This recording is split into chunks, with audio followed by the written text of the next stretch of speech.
The temptation to pique curiosity and text message monitoring. We've all been there.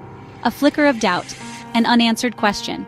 In the digital age, text messages hold the secrets to our relationships, anxieties, and desires. It's no surprise that the idea of monitoring those messages, of peering behind the curtain, holds a certain allure.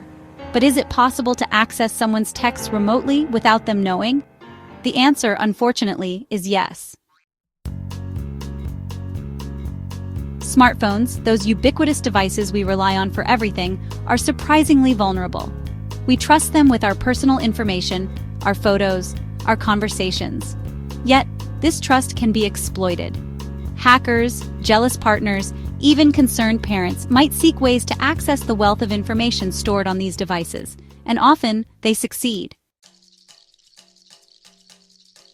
Cracking the code tools and techniques for remote text access. Remote text monitoring doesn't always require sophisticated hacking skills. Social engineering, a technique that relies on manipulating people into revealing sensitive information, can be incredibly effective. Imagine this. You receive a text message, seemingly from your mobile provider, asking you to verify your account details by clicking a link.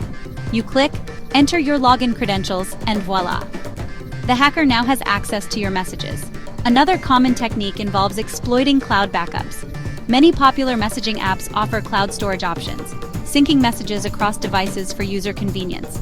However, if a hacker gains access to your cloud credentials, they gain access to your message history.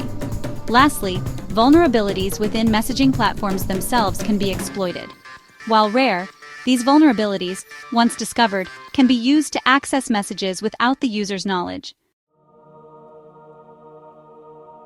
A Hacker's Toolkit, step-by-step guide to remote text monitoring. Let's take a closer look at how these techniques work in practice. Social engineering example, target selection. The attacker identifies their target and gathers basic information about them, their mobile provider, online habits, etc. Crafting the bait. The attacker creates a believable phishing message, mimicking the style and tone of the target's mobile provider. The message might claim there's an issue with their account, prompting them to click a link, the trap. The link leads to a fake website designed to look identical to the mobile provider's login page. Unaware of the deception, the target enters their credentials. Access granted.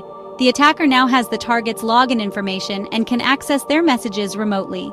Cloud credential access example, credential harvesting. The attacker might use phishing emails or malware to steal the target's cloud login credentials. This could involve creating fake login pages for popular cloud services or tricking the user into installing malicious software. Cloud access. With the stolen credentials, the attacker can log into the target's cloud account, which may contain backups of their text messages, depending on their phone's settings. Data download. The attacker downloads the backup data, gaining access to the target's message history. Staying safe in a world of digital snooping, essential tips for device security.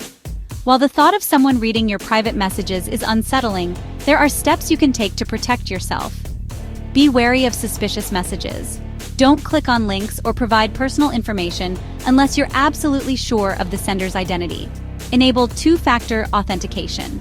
This adds an extra layer of security to your accounts, making it much harder for hackers to gain access.